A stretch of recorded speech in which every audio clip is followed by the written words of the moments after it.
আলহামদুলিল্লাহ বাসায় নতুন মেহমান চলে এসেছে আর মেহমানটি আপনারা দেখতে পাচ্ছেন খুব ছোট্ট কিউট একটি বেবি।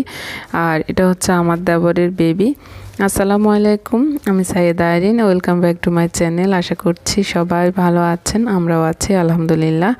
আর এখানে দেখতে পাচ্ছেন বেবি আজকে মাত্র হলো, এই প্রথম যে ভিডিওগুলো দেখালাম।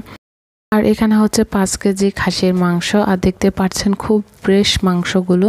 তো এগুলো কেন আনা হয়েছে সব কিছু বলছি। এখানে আমাদের নোয়াখালীর জনপ্রিয় পানপোয়া পিঠাও বানিয়ে নিচ্ছি। তো একে একে সব কিছু বানিয়ে নিচ্ছি, সব কিছু একটু একটু করে আপনাদের সাথে দেখানোর চেষ্টা করছি। আর এখানে আমি সব কিছু টেবিলে নিয়ে এসেছি, একদম সব কিছু রেডি করে। এখানে কাচ্চি বিরিয়ানি রান্নার জন্য প্রস্তুতি চলছে। তো সব কিছু নিয়ে এসেছে। আর এখানে হচ্ছে আমি খাসির মাংসটা 5 কেজি যেহেতু আনা হয়েছে, আমি এখানে 4 কেজি মাংস নিয়েছি, যেহেতু আর বেশি লাগতেছে না। একদম বড় একটা পাতিলে নিয়ে এসেছি, ডাইনিং টেবিলে করছি, কারণ যেহেতু অনেকগুলো মাংস, জিনিসও বেশি, রান্নাঘরে একটু সুবিধা কম হচ্ছে, সেজন্য এখানে এনেছি। এখানে বাদাম বাটা আর হচ্ছে আদা বাটা আর হচ্ছে রসুন বাটা, এগুলো দিয়ে নিয়েছি। মাংসটা আগে নিয়েছি, লবণ আর মরিচের গুঁড়া আর হচ্ছে জিরা গুঁড়া। আর এখানে হচ্ছে রাঁধুনি আমি বিরিয়ানি মশলাগুলো দিয়েছি। কাচ্চি বিরিয়ানিটা নিয়েছি 2 প্যাকেট দিয়ে নিয়েছি, আবার এক্সট্রা গরম মশলা দিয়েছি, কাঁচামরিচ ভেঙে দিয়েছি, আস্ত দিয়েছি, আর হচ্ছে কাঁচা পেঁয়াজটা দিয়ে নিয়েছি, বেরেস্তা দিব। আর এখানে বেরেস্তা ভাজা তেলটা দিয়ে নিয়েছি। পরিমাণটা আর বলছি না, আমি যেহেতু নিজেও আন্দাজ করে 4 কেজি মাংস রান্না করছি এখানে কাচ্চি বিরিয়ানির জন্য। আর এটা বুঝে নিবেন আপনারা একটু, যেহেতু মাংসের আইটেমটা বেশি আর কি, মানে পরিমাণটা বেশি, তো সেহেতু আমার সব কিছু একটু বেশি বেশি করে দিয়ে নিয়েছি। বেশি বলতে যেটা প্রয়োজন সেটাই দিয়ে নিয়েছি। আর ম্যারিনেট করে রেখে দিয়েছি। এখানে হচ্ছে আমি এই যে ম্যারিনেট করে নেওয়ার পরে আমি রান্নাটা বসিয়ে দিয়েছি অফ ক্যামেরায়। এখন আপনাদের সাথে কষানোর পরে একটু দেখানোর চেষ্টা করছি। আর অপর চুলায় হচ্ছে নুডলস রান্না করছি, চেষ্টা করছি একটু ভিন্নভাবে রান্না করার জন্য, গতানুগতিক নুডলসের যেভাবে আমরা রান্না করে থাকি আর কি। আর এটা হচ্ছে আমি পাস্তাও দিয়ে নিয়েছি কিছুটা, যেন লুকটা বেশি সুন্দর আসে।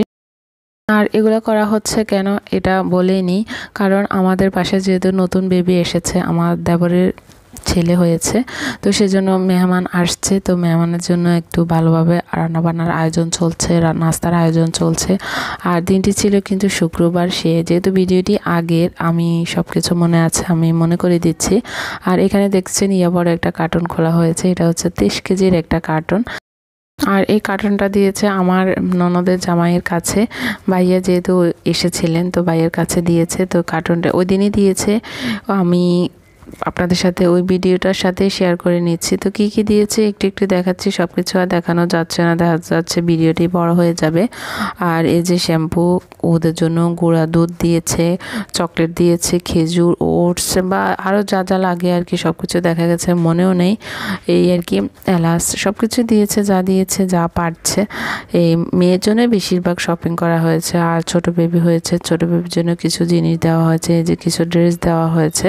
তো সেগুলো আবার ওদের খুব সুন্দর করে দেখছে। এই যে আবার সবার জন্য এই যে কিছু খেজুর, সৌদি আরবে আসলে খেজুরের দেশ, খেজুর না দিলেই নয়, তো খেজুর আনা হয়েছে, কাঁচা খেজুরও আনা হয়েছে। আর ওদের জন্য অনেকগুলো দুধ দেওয়া হয়েছে। তো কাঁচা খেজুরগুলো একদম আগের দিন, যেহেতু শুক্রবারে মালটা পাঠানো হয়েছে, মানে আগের দিনে প্যাক করা হয়েছে এই কার্টুনটা কাঁচা খেজুরের জন্য বিশেষ করে। তো সেজন্য কিন্তু এই কার্টুনটার সাথে সাথেই খোলা হয়েছে, যেহেতু কাঁচা খেজুরগুলো নষ্ট হয়ে যাবে। এই যে এখানে 3 কেজি কাঁচা খেজুর, আর হচ্ছে যে বক্সে দেখতে পাচ্ছেন, এগুলো কিন্তু একদম পাকা, গাছ পাকা, শুধু জাস্ট প্যাক করে নেওয়া হয়।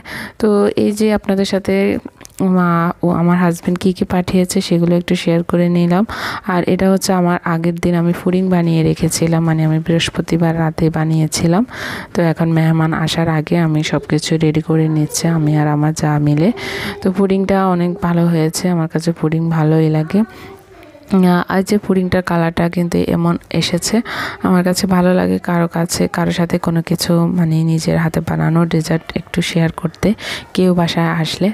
আর এই যে অফ ক্যামেরা কিন্তু রান্নাবান্না মোটামুটি শেষ। কাচ্চি বিরিয়ানির জন্য সব কিছু আবারও রেডি করে নিয়েছি, যা যা লাগে এটা আপনারা সবাই জানেন।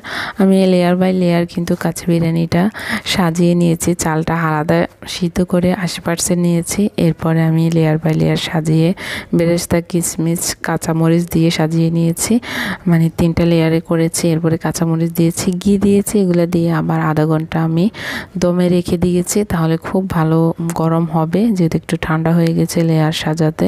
আমার দেবরে যে আরেকজন দেবর বসে আছেন, তার গাড়ি নিয়ে খেলছে। মেহমান এখনও আসেনি। আমার নাস্তা আর হচ্ছে খাবার দাবার সব কিছুই রেডি আলহামদুলিল্লাহ। আর এই যে আধা ঘন্টা পরে আমি ঢাকনাটা উঠিয়ে নিয়েছি। এরপরে দেখতে পেয়েছেন ভিতরের লুকটা এমন, উপরের লুকটাও দেখতে পেয়েছেন। আলহামদুলিল্লাহ আমাদের রান্নাবান্নাগুলো কিন্তু রেডি হয়ে গিয়েছে। তো আমাদের মেহমান আসার কথা ছিল কিন্তু বিকালে, যেহেতু রাতের আইটেম রাখা হয়েছে কাচ্চি বিরিয়ানিটা, এজন্য বিকালের নাস্তাগুলো খুবই হেভি ছিল। তো যাই হোক, মেহমানরা একটু দেরি করে ফেলেছেন। আর এই যে আবার বেবিকে দেখালাম, বেবিটা এই ভিডিওটি হচ্ছে আবার কয়েকদিন পরে আর কি, মানে 5-6 দিন পরে এরকম একটা সময় ছিল। তো মেহমানরা কি এনেছে সেগুলো আপনাদের সাথে একটু শেয়ার করেছি। যে মেহমানরা এসেছিল তারা কিছু বেবির জন্য ড্রেস নিয়ে এসেছে, বেবি অনেকগুলো ড্রেস পেল। তো আলহামদুলিল্লাহ বেবি ঘুমাচ্ছে, উহুদও অনেক আদর করছে, অনেক হ্যাপি এই আর কি। আর এই যে দেখতে পেয়েছেন, আর এর মাঝে কিন্তু খাবারের মানে মেহমানরা তো চলে এসেছে। তো মেহমানরা আসার পরে টেবিলটাও সাজিয়ে নিয়েছি। সবাই ভালো থাকবেন, সুস্থ থাকবেন। আমার ভিডিওটি যদি ভালো লেগে থাকে লাইক দিয়ে সাবস্ক্রাইব করে পাশে থেকে যাবেন।